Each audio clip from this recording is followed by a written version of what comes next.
slacklines require the use of a safety leash and harness to ensure against a slackliner falling from a great distance. Following the action of falling into the harness using the leash, termed whipping, a slackliner must perform 3 standard actions to return to a standing position. First, they must leash climb from sitting in their harness to hanging from the slackline. Second, they must mantle from hanging below the slackline to sitting on top of it. And third, they must mount the slackline from a seated position to a standing one.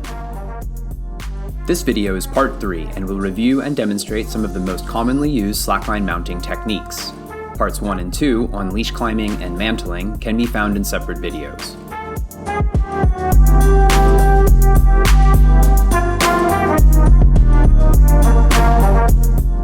Sit start.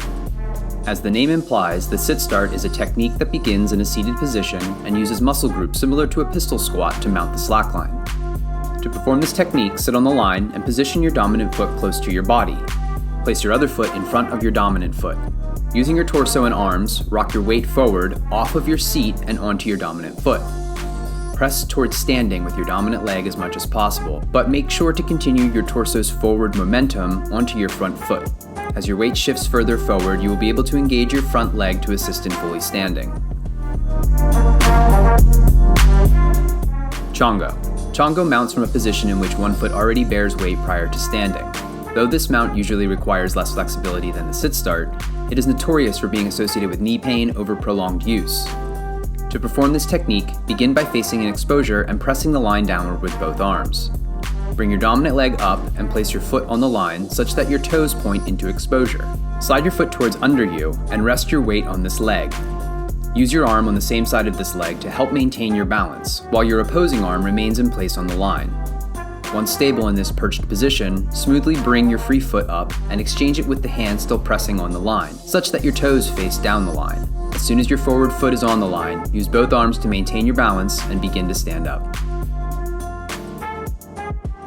Exposure mount. Using almost the exact same technique as Chango, exposure mount also begins with one foot on the line, but ends standing in exposure. To perform this technique, bring yourself to the perched position of Chango. Smoothly bring your free foot up and exchange it with the hand still pressing on the line, such that your toes point into exposure. As soon as your forward foot is on the line, use both arms to maintain your balance and center your weight above both legs in a squatted position. Then smoothly stand into exposure.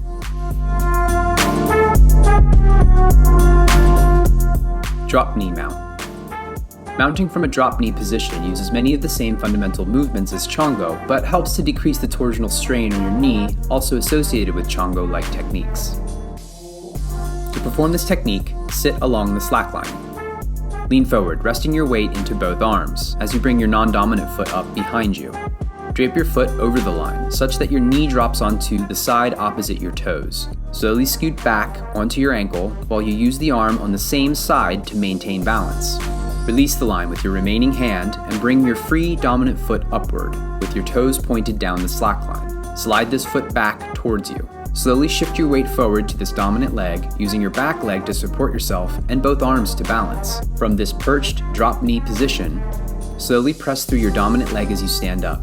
Quickly pick up your non-dominant foot from its draped position and place it in parallel with the other one. Use both arms to maintain your balance and begin to stand up. Many mounting techniques can be assisted using supplemental tactics. For example, many mounts may be easier if you use bouncing to aid in your upward motion during standing. Pushing up from behind you or pulling forward in front of you can also help augment the standing action performed by your legs.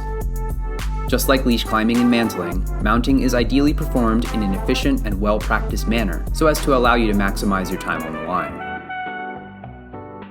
If you haven't already, check out part 1 and 2 on leash climbing and mantling. And keep your eyes on Ascend's website for upcoming slackline events, classes, and workshops.